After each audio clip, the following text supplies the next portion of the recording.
ये कहानी है एक ऐसी माँ की जिसकी ममता अधूरी रह गई और एक ऐसे बेटे की जिसने दुनिया तो देखी मगर माँ की गोद कभी न देख पाया। कहानी शुरू होती है उत्तराखंड के एक छोटे से गांव में एक लड़की रहती थी, सारिका। वो बेहद सुंदर, शांत और संस्कारी थी। पिता किसान थे और माँ सिलाई का काम करती थी। सारिका के सपने बड़े थे। वो डॉक्टर बनना चाहती थी, लेकिन हालात ने उसे शहर में जाकर नर्स बनने पर मजबूर कर दिया। शहर की इस भीड़ में उसे मिला अर्जुन, एक प्राइवेट कंपनी में काम करने वाला लड़का। अर्जुन बहुत ही समझदार, शरीफ और सपनों वाला इंसान था।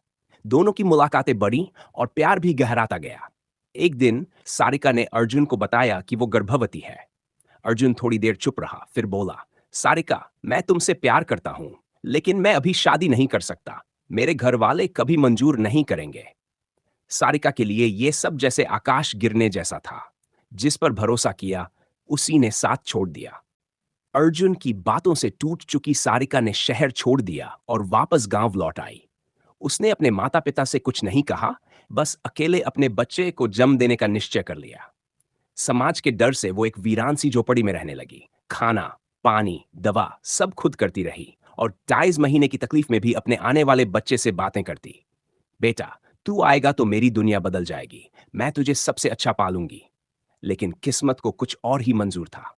जन्म और मौत का मंजर। जैसे ही सारिका को प्रसव पीड़ा हुई, वो अकेले दर्द से तड़पती रही।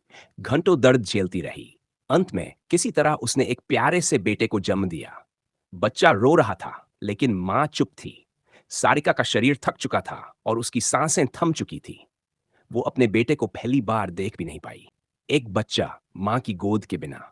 अगली सुबह कुछ ग्रामीणों ने झोपड़ी में से बच्चे के रोने की आवाज सुनी।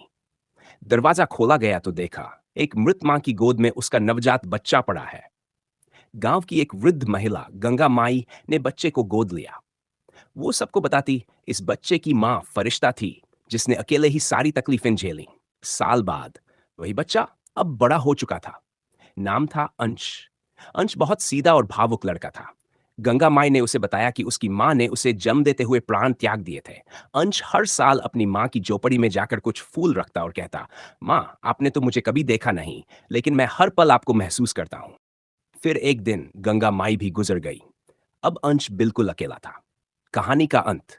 एक आखिरी चिट्ठी। एक दिन अंश को गंगा माई के बक्से से एक पुरानी चिट्ठी मिली। वो चिट्ठी सारिका ने अपने बच्चे के लिए लिखी थी। मेरे बच्चे, अगर तू कभी ये चिट्ठी पढ़े तो जान लेना, मैं तुझसे बेइंतहा प्यार करती हूं। अगर मैं न रहूं तो तू समझना, मैं हमेशा तेरे पास हूं, तेरे आंसुओं में, तेरी मुस्कान में। मुझे माफ करना बेटा, मैं तुझे जीते जी गोद में नहीं ले पाई, पर मेरा आशीर्वाद तेरे साथ है। अंश फूट फूट कर रोने लगा। वो चिट्ठी उसने अपनी छाती से लगा ली, जैसे इसी साल बाद मां की गोद मिल गई हो। मां का प्यार कभी अधूरा नहीं होता। चाहे वो दुनिया में रहे या ना रहे, उसकी ममता अमर होती है।